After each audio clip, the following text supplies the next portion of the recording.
We're going to get started. This is our one of our kickoff events for the 8th LA Anarchist Bookfair. We're going to be hearing from soon from Solidarity Collectives in Ukraine, calling in live, and we're so grateful that you're here.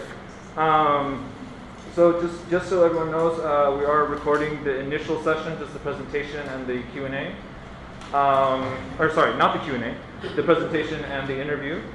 And then we will pass it over to Q&A discussion. So I just wanted to introduce Solidarity Collectives first, and then we'll pass it over to you soon. So thanks so much for your interest in this presentation by Solidarity Collectives, which is a Ukrainian anarchist relief group. Solidarity Collectives has supported anti-authoritarian fighters and the civilian populace since Russia's genocidal invasion began in February of 2022, or rather, escalated, considering that Russia first invaded its neighbor in 2014. Uniquely perhaps in the entire world, Solidarity Collectives unites anarchist politics with war resistance, mutual aid, and community building. Today we'll be hearing from Ksun, speaking live from Ukraine. After her initial presentation, I will pose her some questions, and we will open it up for discussion and questions and answers from the audience. And as I said, we will be recording the initial presentations, but not the Q&A. Also, please do consider supporting Solidarity Collective's important work by donating through their website. Over to Ksun. Thank you. Thank you very much for inviting. It's become honorable for us. Well, I usually start presentation of my collective not from the beginning of the full-scale invasion, but I try a little bit to overview the situation from the point from where all of this starts. I will not go to the, 1991, when Ukraine became independent, but I usually start from 2014 year, when all Ukrainian society, let's say, unity in big resistance against Yanukovych president, who was pro-Russian, who tried to make a direction of connection with Russians more closely. And all society rise against this. It was very brutal, very violent and bloody resistance with a lot of casualties and dead people, where police forces of Yanukovych tried to kill people at the end. But finally, because of very big unity of different let's say, cities of all Ukraine, about big consolidation of all society, we win this. But just after Maidan was ended, Russian forces invaded Crimean island and Donetsk and Lugansk regions of Ukraine. They try also, how to say, make pro-Russia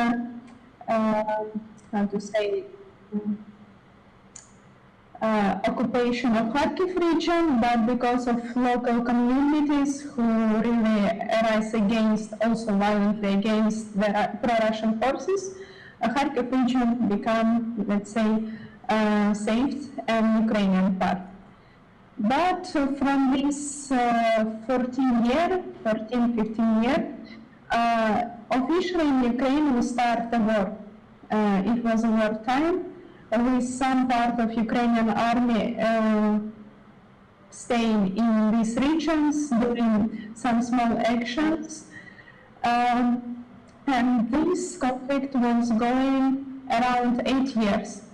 And during all these 8 years, let's say, society was in kind of discourse about possibilities of full-scale invasion, about Russians, about how to find ways out of this, and especially leftist movement, let's say, and anarchist movement as well. And let's say we were having two groups as well, as well as the West now. militarist and anti-militarist, if simplify very simplify this, the people who are trying to imagine themselves in conditions of possible war, possible military actions if the conflict will get wider, and people who were looking like Russian invasion is at all not somehow perspective we should look for, like we should discuss or something. There is problems more important in our, let's say, society, like nationalistic problems, like violence from police, from rightists. Let's focus on these themes. And those kind of discussion was going all these 8 years. So some consensus wasn't found till 23rd of February of 2022 yet, when we have seen all Putin's speech about if Ukraine wants decommunization, you will have denazification, you will have demilitarization.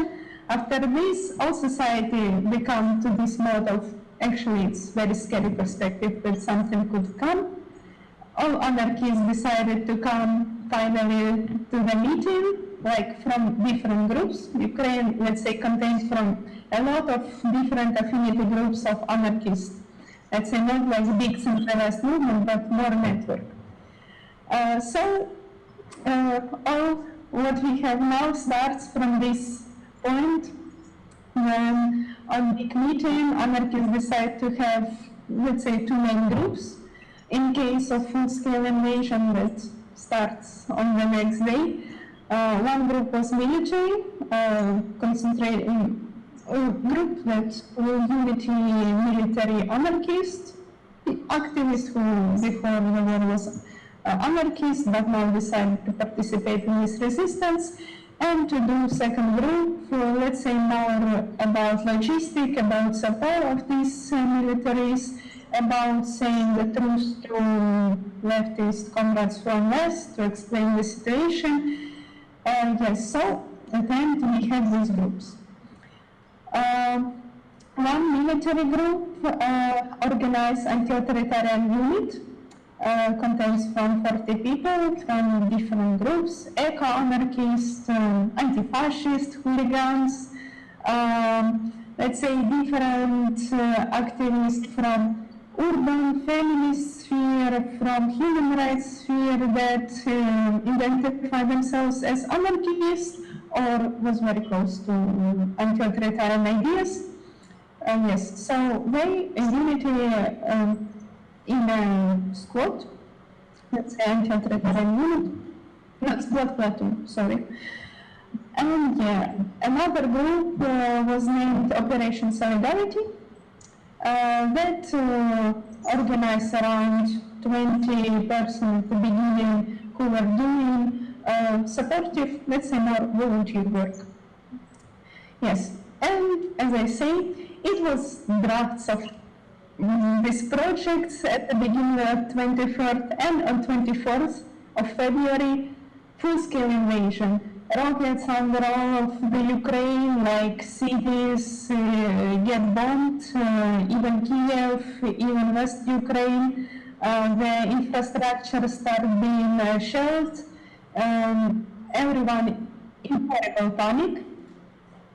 To be true, no one was expecting such brutal thing. And so this thing goes after big shock and this feeling of I could be dead tomorrow. It provides very big unity of society at all. So I guess it was a secret at one moment that why Ukraine survived at the first few weeks of this crazy stuff. But to this we'll get to later. Yeah, so from very chaotic, very crazy, let's say, background, our collective start doing their work. I will say that at first weeks of this full-scale invasion, we get the most biggest support. I say from financial plan, from let's say people who come to Ukraine as volunteers, the most biggest. Then through all this, it's coming to 2 years, but now it's a year and a half invasion, full-scale invasion period. So yes, from this moment we start action. Start collecting help, start organizing support to provide to soldiers. Most of these soldiers, let's say 95%, have no military experience, never been a part of any military structure, so they come as volunteers without, most of them haven't got knowledge. The knowledge was having people who, before as military part of, let's say, movement, were preparing themselves in different trainings, tactical trainings, etc. Yes, but for sure, in the war of artillery that we have today in Ukraine, some knowledge was not needed, some of them was more partisan, having partisan character than now. Yes. But let's say, sorry for the introduction. Let's get to the point. What actually Solidarity Collective is doing now and how it's organized. Officially, we start our activity at the June of 2022. Before it was Operation Solidarity, but because of some not nice action and that at the beginning a lot of people come inside this collective, some of them was quite of specific. We get to the act of big corruption in our movement, so because of this, like people who don't want to work with person who make this corruption of money from soldiers split it and organize solidarity collectives, and like member who was doing this was banned from all the movement. But yeah, not so nice beginning off, but yes, let's say the group of 20 people split it to solidarity collectives group. And our main activity was, as well as we identified, to help soldiers, anti-authoritarian soldiers, feminists, LGBT activists, who, let's say, the open-minded people who participate in the front, to support them with everything they need. And for sure, we have some prioritization of soldiers, we have some prioritization of stuff we want to find.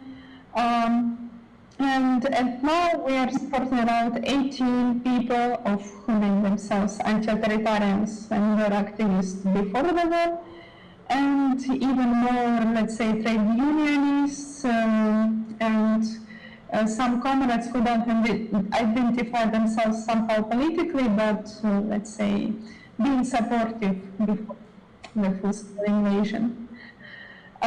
So this is one of the parts of our, let's say, military side of collective to support the soldiers, but also the second activity of our group, also very big, it's humanitarian help, to organize support to the people from the war-affected territories, to the frontline territories where people suffer a lot and don't get some organized regular support from state, let's say, or from any other forces. It's people from villages, small centers where, let's say, lack of people don't stay, don't get very often. So yes, and let's say some other part of our let's say activity is doing networking across Europe, across America, to, let's say, do some networking to help and provide help to these people who we support, and doing some media work, most vulnerable part of our group. Yes. This is the thing, if shortly. Sure, for these years we passed through many difficult periods. Each of them was a big challenge for us. Like in Ukraine, the situation was changing, especially at the first time, very, very chaotically, very quickly. At some moments you have a vision for future. Now it's more stable, and we are happy that even our soldiers from military part we support try to organize some more egalitarian and anti-authoritarian projects inside the military structures. So also in draft ways, but organizing the units with, let's say, comrades inside. This we really support and try to help in this. Still, I guess there is sometimes not enough help, and war it's very expensive thing to be true, and not every time we are able to deal with all requests from soldiers or something like this. But support is regular, and it's going and from West and from Ukraine inside our collective, so we are able to keep working and organize new projects.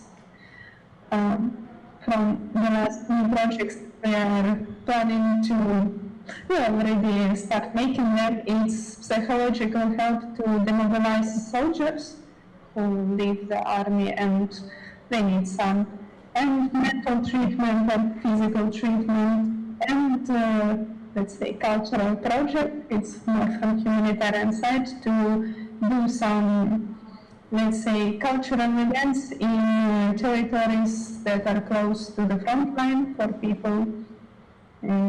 Let's say that culture is also needed with people as well as, let's say, support, physical support. So this is the thing. I guess I get in time, yes? Yes, very good, great. Thank you. Maybe we should give a round of applause. We're very happy, to host you soon in Solidarity Collectives here at the Bookfair. And thank you for, giving an overview of what you all are doing. Obviously, very, very important work, very necessary work. So if you wish, I can turn now to some of my questions to you, and then after that we can take some questions from the audience, if that sounds good. Okay. So let me begin by asking, so in his book Invasion, published last year, Guardian journalist Luke Harding observes that the Ukrainian people's, quote, one secret weapon is a mode of social organization. Russians are vertical in their thinking, always looking feudally upward. Ukrainians are horizontal, end quote. Likewise, at the outset of the invasion last year, former Ukrainian parliamentarian Alex Ryabchin remarked that the Ukrainian people are coming together like a huge amount of ants.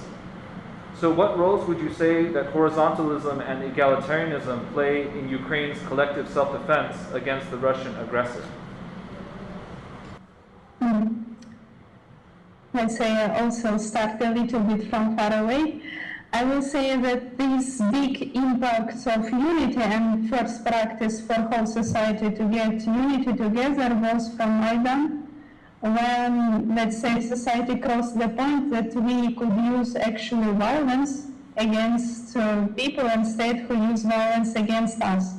And I guess this experience was one of the biggest background for what we get at first day of full-scale invasion, when, let's say, it was really amazing how people organized themselves, were doing, everyone was, trying to do cocktail of Molotovs, like from school guys to grandmas. Like people were looking for the hunting guns, rужо, that they used, let's say, in hunting before, but with this thing go to patrol in their, let's say, districts. How it was very surprising. And it was on the scale of you really don't know what will be tomorrow. but people was providing this unity, self-help to each other, support to each other, I mean, and yeah, unity to these local groups who try to do some resistance. Even it was sometimes very ridiculous to be true, but still it was this, and this wasn't like the thing for Kiev region or for another, it was really all around the Ukraine. And let's say that in first days, when already there was some fights near Kiev, we were could see the situation that very chaotic communication behind military units, and you have some regular army, you have territorial defense, and it's quite different institutions. I will explain later maybe what's the difference behind them. Some just people with these roles were acting in one place, like shooting somewhere, then some random tank is going somewhere also. Sometimes it was crazy, sometimes it was funny, sometimes it was scary. But this is what we had at the beginning, and I guess a really big, how to say, nice thing from Ukrainian side, that really creativity and horizontality of communication behind different units, communes, help to provide effective resistance at first days. I will not say that Ukrainian commandership, I guess I will notice this, that Ukrainian high commandership as Zaluzhny in general was very talented also in organizing some logical resistance from regular army. But for sure, at first days, it wasn't amounts of army that were able to deal with all this full, I don't know, wave of brutalism that come from all over, let's say, north, east, south from Russia. So yes, I would say that's really very amazing thing. I also have one last thing about it. I will say that me personally, I'm a little bit inspired by the thing that, and anarchism and horizontal practices, it's not something that people should learn from, let's say, all theoretical books, and let's say this is anarchy. It's very amazing to see it really naturally growing from society who even don't know what's mean anarchy. But these practices, it's something natural to this human nature of communes. And this was to be true very inspiring thing. Very much, That's absolutely. No, thank you, Sue. All right, let me pass to my next question. So, we understand that Solidarity Collectives had been supporting the 3 internationalist anarchists who died tragically in April of 2023 while fighting the Russian invaders during the bloody Battle of Bakhmut, located in eastern Ukraine, namely Dmitry or Dmitro Leshy Petrov, a Russian, Finbar Kaferki, an Irishman, and Cooper Andrews, an African-American from Cleveland. Our understanding is that they perished while guarding the road of life that permitted civilian evacuation from the besieged city. So my question is, did you ever get to meet these anarchists, and if so, what can you tell us about them? Yes, thank you for the question. I know 2 of them personally. I don't know Andrew Harris. I know Dmitry Yachiev, Finbar. In more friendly relations with Finbar, meet with him a few times, like doing humanitarian trips. Let's say,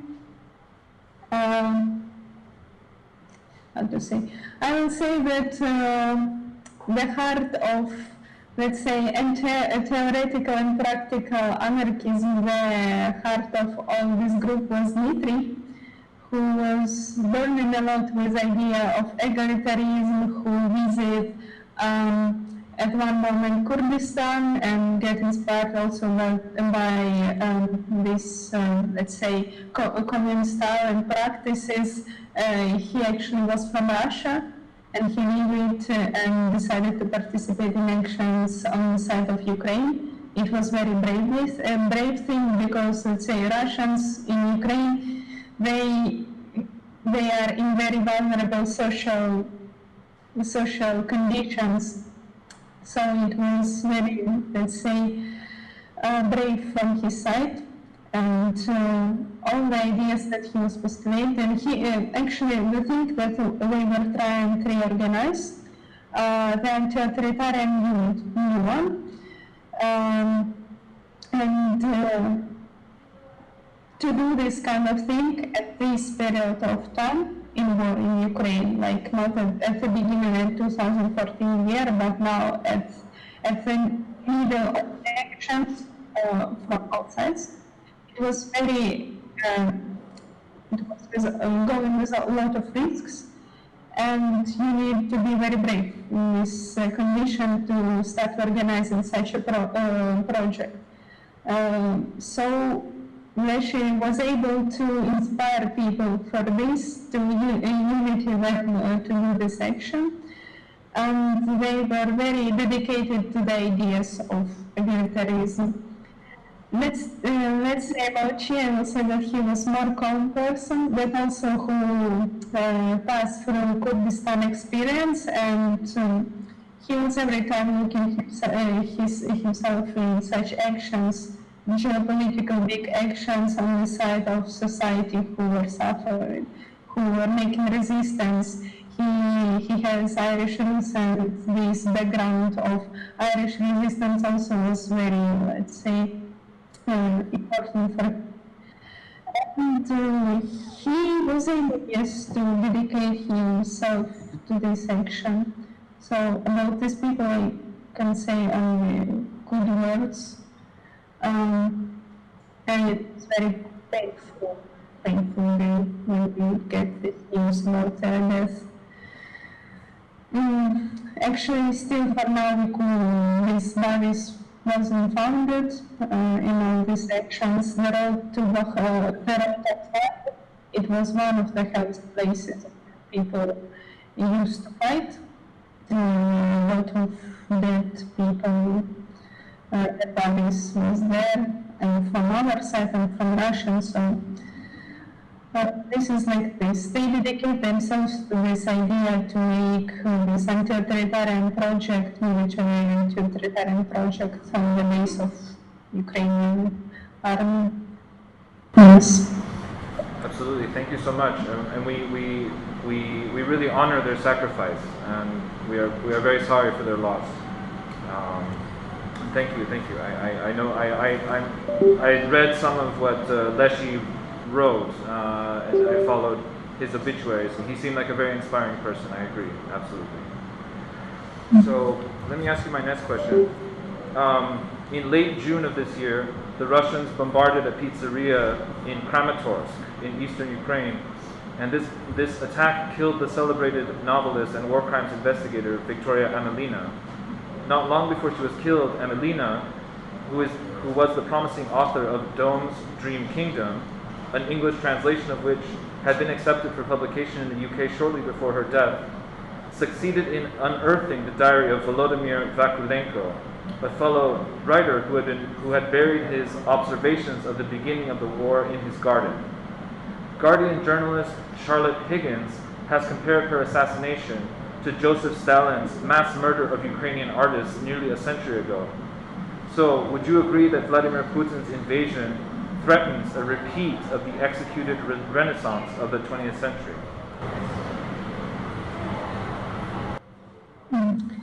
Thanks for your question. Actually, very nice that you connect these things with history that was during like last century in Ukraine.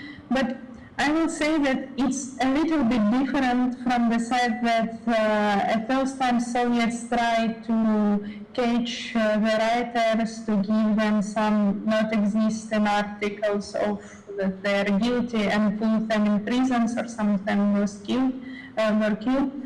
But in Ukraine, especially in occupied territories, we don't have the thing that the occupants try to find like only people of culture, catch them and say, so you like the one of the hearts, beating hearts of culture in Ukraine, so you will be, let's say, will, how to say, execute you or get in prison or something. Actually, in occupied territories, even if you will meet on the street person and, let's say, if occupants start to speak with them, and this person will name what was happening now in Ukraine, not as war, not as special military operation, that is Russian term, but war, they actually will be caged and taken to special office to, let's say, clarify who are you, and depends from, I don't know, the mood of main officer, they could be executed or getting out. I get into the point that every citizen who could be caged on those sides, who, let's say, if they will see in them some pro-Ukrainian sides, like some a little bit social, how to say, activism, or even position that like it's war, not a special military operation, you could be executed for this. And for sure, all Ukrainian, let's say, writers, poets, artists, they, let's say, if they cultivate this culture of Ukraine, try to follow the ethnos thing and do it a little bit, yeah, cultivating this stuff, they're one of the people who are in priority to being killed. Yes. Yes. Of course, I understand. Okay, thank you. So can you tell us a little bit more about the anti-authoritarian battalion or collective that you had mentioned?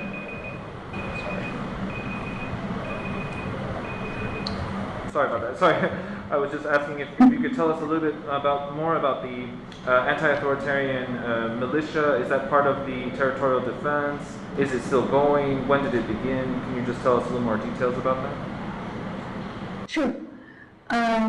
Actually, yeah, different periods in Ukraine, different possibilities for anti-authoritarians, etc. At the beginning, it was anti-authoritarian platoon on the base of territorial defense. Like it was possible to make this, let's say, political unit with commander who was from friendly anti-authoritarian circles called Yuri Samolenko. Actually, Yuri Samolenko had been killed a year ago, so I mean, we lost not only 3 anti-authoritarian fighters, but it's already now around 7 of them from the circles. But let's say under his commandership was ability to make this unit, and it was very likely and surprising thing. But as army structure, it has very, let's say, still some hierarchy in this structure. So there was, when high commanders know that there's actually some leftists who name themselves anarchists want to participate in fights, they say, no, stay here, don't get anywhere. So during first 2 months of war, like people who were part of this unit have no ability to show themselves in some active, how to say, fights. And they were, let's say, stuck in one place. So at May, let's say, of previous year, they start get splitted like slowly to the different units who were more, let's say, open for involved people in real fights with effective commanders that, you know, that they will not put you in some hell. It was this specific that people start searching new possibilities. And to the June, all these people, 40 people, were split around the front line. And now we have the situation with these 80 people. They are, let's say, split all over this 1,000 front in different units. Me personally, I'm very happy about this because actually my logic is not to put all eggs in one basket in this sense. Yes, and let's say the major groups is the Resistance Committee group, like Unity, Mortars in Territorial Defense. It's Eco Platform Activist, Eco Anarchist, it's Belarusians and Russians and internationalists who are participate. They have very limited possibilities where to participate, so they are concentrated in the special groups of international fighters. And all others is people, they are medics, aerial reconnaissance. They were really split all over the front line. It was before punk rockers, feminists, LGBT people, and all of them there. Great. Split. Thank you. That's very helpful. All right. So my next question then will be: so in June of this year, as the Ukrainian military launched its counteroffensive to liberate occupied territories, the Russians blew up the Novakhovka Dam on the Dnipro River. This intentional disaster flooded numerous homes and devastated ecosystems, and by disrupting irrigation, it poses a grave risk to the future of Ukraine's breadbasket. So how has Solidarity Collectives responded to this catastrophe? First days was looking a little bit similar to the first days of full-scale invasion. It's like, it's really happened. After this, maybe only nuclear weapon could surprise you. But the first days in Kherson region was when all volunteers all over Ukraine go there with boats, with cars to try to evacuate people from the flooded houses. It was very active during the first 5 days before Russians start shelling the boats with volunteers who try to make evacuation. So after this, people started being looking to go there. Solidarity Collectives wasn't participating in these evacuation processes. We haven't got any boats.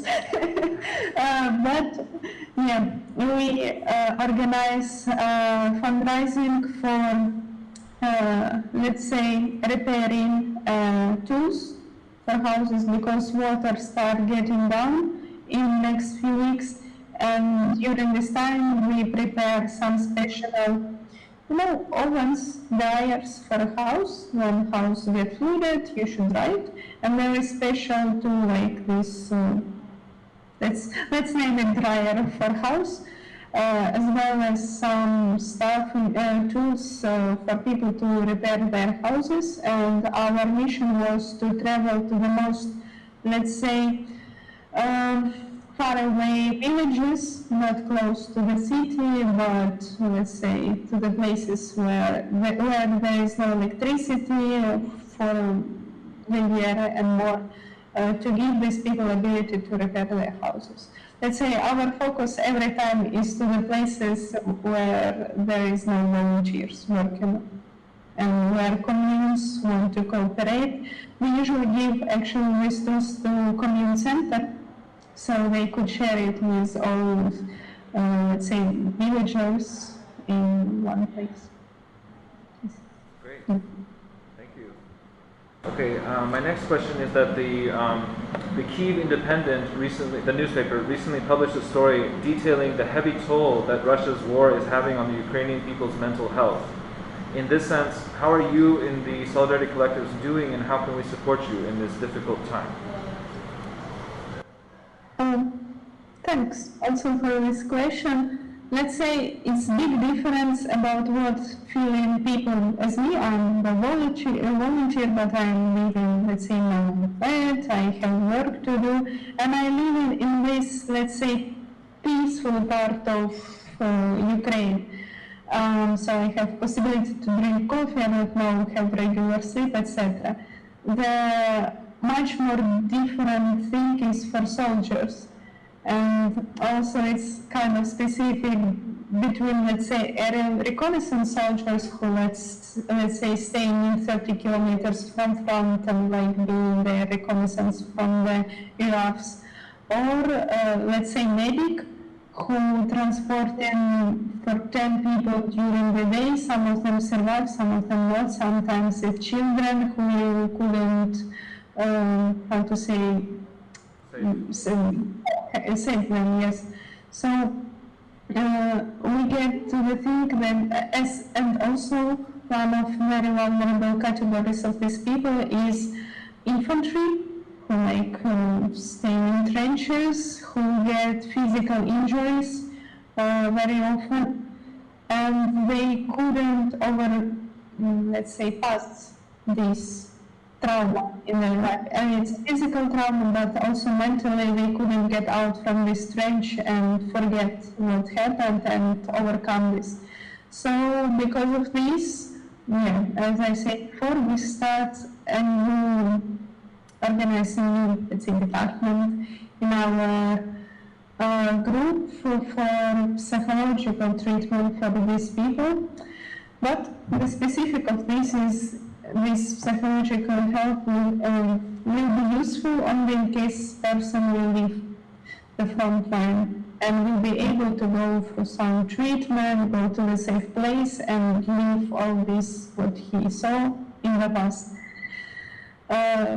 Sadly, but for many Ukrainians there is no possibility to get demobilization, how to say, go out from front line even after injury, getting injury. You will have few weeks of treatment, maybe months, but anyway you will return to the places that do some damage for you, and this will be kind of problem in future. But still, yeah, we try to find some practices how to help these people, provide or psychotherapy or psychologists who can speak and, let's say, come through this trauma, and some medical treatment to help them to fight. Anyway, this is the thing. For civilians, it's much more easier because you can leave. Like volunteering could be quite stressful, so you can leave this thing. You can go to the doctor and speak with it. So it's a little bit easier. Can you think how you could help? Yeah, it's maybe we will soon organize separate bank account for this psychological help treatment, and it's also will be about treatment physical, but for now, for many soldiers, state paying this, how to say, treatment of injuries, but still we have some volunteers, pirates group that are not officially in the army, so if they get to this point, responsibility will be on us to help them. Absolutely. That sounds like a great initiative, so I appreciate that. Thank you. Okay, I have 2 more questions, okay, and then we'll go to the audience questions, okay? All right, so we're now 2 months into Ukraine's much anticipated counteroffensive. So far, it's been pretty slow going as the Ukrainian military suffers heavy losses without having yet broken through the Russians' first line of defense. Certainly, Russia's extensive use of mines in the occupied territories is a serious obstacle, and Ukraine's lack of air support does not help. Even so, some observers, like a writer in Novaya Gazeta, retain hope for a breakthrough. So, my question to you is, if you could peer into the future, what do you think might happen? Do you think Ukraine will succeed in liberating its occupied territories, including Crimea, or do you think Ukraine will have to negotiate at the table with Russia? I guess it's very clear that Ukraine will not sit on one table with Russia. For now, I don't know, I guess 99% of society is against this, and like all geopolitical, let's say, not geopolitical, like leaders of Ukraine are also pushing this thought in their medias or publicly that there is no peaceful talks before actually our territories will be liberated. The other thing, I guess, it's question For sure, we are very dependent from military stuff, technique, and weapons that are going from our neighbors from the West. And yes, I guess at nearest time will be some discussions from world leaders in this house, or how you say, about future of Ukraine and should we give more weapons or less weapons. But in my personal opinion, Ukrainian society is not like dependent from the ideas that we decided on these, let's say, leaders' decisions. Ukrainian society are on this way to get resistance in any way. Because all that we will get if territories will be conservated as with Donbass and Lugansk for 8 years, we just will give possibility to Russia to attack again in the next few years. Yes, so we have no other way as the way to go straight to continue this resistance. Yes. Absolutely. That's it. And I actually guess that Ukraine will liberate these territories, really. I'm not sure it will be in nearest time, really. I think it could get for a few years. But yeah, the vector will be only one in this, it's liberation. Thank you. Okay, and then I'll have my last question, and then we'll go to the audience. Okay, so my last question, I would like to ask you about your impression of the Western leftists who blame Russia's invasion on NATO rather than Putin, demonize Ukrainians as Nazis, call for Ukraine to be cut off, and even cheerlead for Putin's crimes. It would appear to me that these pseudo-anti-imperialists altogether reject Ukrainians' right to resist oppression. As Andrew Harding writes in his book, A Small Stubborn Town, 2023, about the impressive popular resistance in the southern Ukrainian city of Voznesensk at the start of the invasion, and I quote, "If the town's invaders had not chosen to make a stand, they would effectively have left it to another community to risk everything," end quote. In my view, leftists, especially anarchists, should be supporting popular resistance to war and genocide. Wouldn't you agree? For sure, I agree that, there is the thing sometimes when you ask for solidarity, you're not asking for, are you agree with us or not agree? Like, solidarity behind small groups exists just because, you trust this group already, and if these people are, let's say, with close circles from you politically, just don't try to judge them or to say them how they should act not being in this situation. But let's say your question has a lot of layers to answer. I will say that in Ukraine for 8 years it was this discussion of imperialist states are militarism and not militarism, this is right and this is not. So I just see the same thing in the West now. So we pass through this, just everything become very clear when someone without don't looking on your thoughts, what you think, invade your country and try to kill you, there is your state of mind a little bit starting changing. You actually don't have too much options. You could run actually to the bad NATO imperialist states that are, let's say, defended and in safe zone, or you can stay. Agree that, okay, maybe we, in these 8 years, not prepare such good as we should. Yeah, we were thinking that life will be good, but now we have what we have, and, okay, we should do some practice. Practice could be resistance, practice could be support of people, okay, let's focus on this. I will say that some people run away, and yes, some people who were in this very anti-militarist discourse. The most crazy people who were in anti-militarist discourse stay in very east territories who were shot, but still continue to blame the imperialism. It was funny, ridiculous. But yeah, have what we have. About this blaming Ukraine that we kind of puppets of NATO, maybe. I will answer on this thing like this. Firstly, Ukraine is not a part of NATO, and I guess we'll see, but actually where is this true belief that Ukraine is a part of NATO? I don't see. Actually, NATO trying to escape of taking Ukraine in its ranks as much as it could. When it starts speeches about Russia is right to attack Ukraine because of NATO, it's ridiculous because it's actually not a part of NATO. And it's just independent state that has its own culture, its own political probabilities, want to cultivate its own autonomy, and this is what imperialist, colonialist countries as Russia could not afford and support. And I guess Russia was very insulted actually in 2014 year when Ukrainian resistance was successful. In Minsk, Belarus, it was the same, let's say,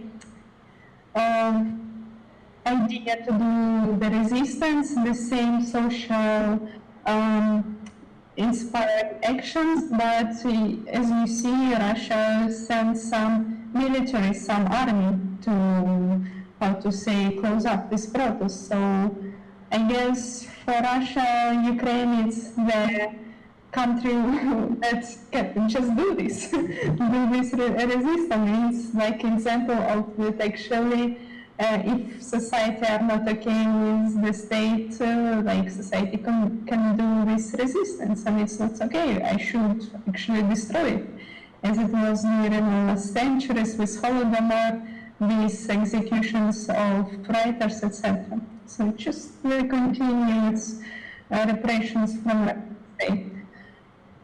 Yes, sorry, I get into my thoughts.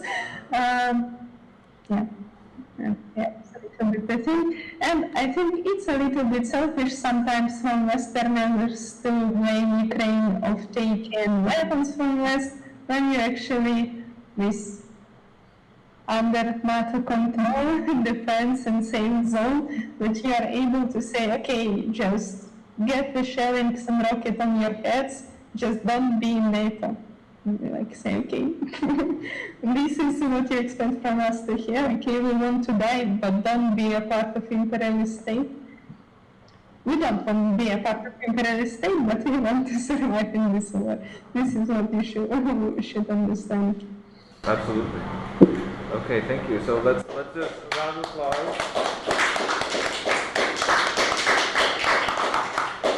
Okay, so I'm going to turn off the recording.